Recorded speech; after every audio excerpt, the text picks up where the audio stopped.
গতকালকে SSC result দিয়েছে।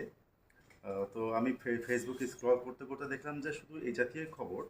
একটা ভিডিওতে দেখলাম যে ভিকারুন্নেসার একটা ছাত্রী গোল্ডেন এ প্লাস পেয়েছে এবং ওর নানি ৭০ কিংবা ৭৫ বছর বয়স হবে, খুব নাচানাচি করছে, ভীষণ রকম নাচানাচি করছে। তো আমি খুবই অবাক হয়ে গেলাম যে এই যে একটা গোল্ডেন এসএসসি একটা গোল্ডেন এ প্লাস নিয়ে নাচানাচি করছে।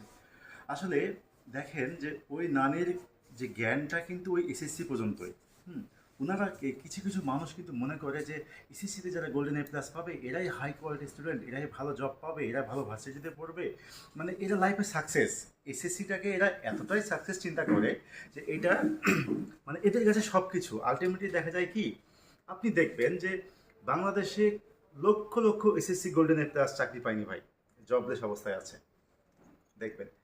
তো আমি বলছি না যে এসএসসি যারা গোল্ডেন এ প্লাস পেয়েছে সেটা খারাপ করেছে, অ্যাকচুয়ালি